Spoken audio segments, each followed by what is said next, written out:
Wajib tahu, inilah 4 waktu yang dilarang membaca ayat kursi. Bacaan ayat kursi tentu tidak asing lagi bagi umat muslim. Ayat 255 pada Al-Quran Surat Al-Baqarah tersebut disebut ayat yang sangat agung. Pada suatu malam saat peristiwa hijrah, ayat tersebut diturunkan ke Madinah.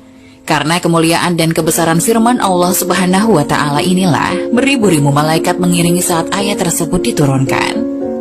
Menurut riwayat Muhammad bin Al-Hanafiyah, saat ayat kursi diturunkan, seluruh berhala yang ada di bumi berjatuhan. Malaikat pengiringnya pun ikut bersujud. Mahkota-mahkota para pembesar saling berjatuhan, dan para penguasa menjatuhkan wajah-wajah mereka ke bumi, serta para setan saling berlarian. Karena itu, banyak sekali keutamaan ketika seseorang membaca ayat kursi. Salah satunya, mendapatkan perlindungan Allah Subhanahu wa Ta'ala dari gangguan setan maupun jin. Rasulullah Shallallahu Alaihi Wasallam bersabda, apabila engkau mendatangi tempat tidur, bacalah ayat kursi. Niscaya Allah akan senantiasa menjagamu dan setan tidak akan mendekatimu hingga waktu pagi.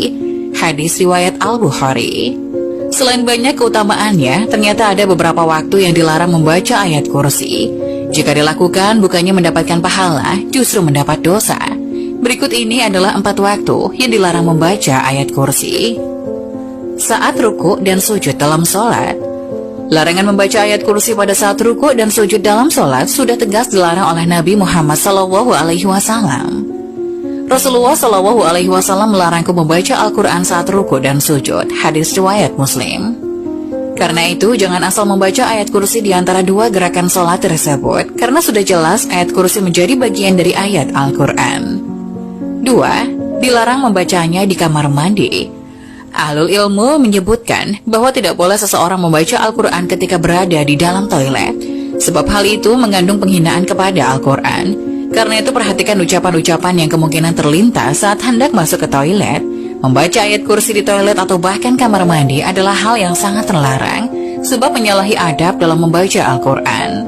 3. Dilarang membaca saat hadas besar. Hadas besar yang dimaksud adalah saat sedang junub, haid atau nifas.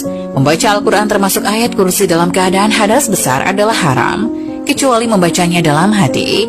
Kiai Haji Ali Mustafa Yakub dalam buku Fatwa Imam Besar Masjid Istiqlal menjelaskan bahwa hadis-hadis yang menyatakan larangan bagi wanita haid membaca Al-Quran dari Ibnu Umar, bahwa Rasulullah bersabda, wanita haid dan orang yang junub tidak boleh membaca Al-Quran, walaupun 1 ayat.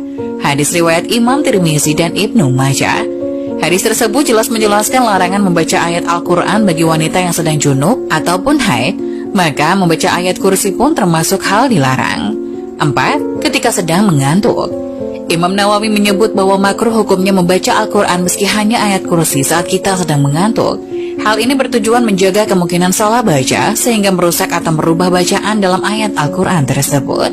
Pendapat itu pun diperkuat dengan penjelasan dalam sebuah hadis dan Abu Hurairah bahwa Rasulullah SAW bersabda, apabila salah satu di antara kalian bangun malam sehingga baca Al-Qurannya menjadi kacau sampai dia tidak sadar apa yang dia baca, hendaknya dia tidur. Hadis riwayat Imam Muslim dan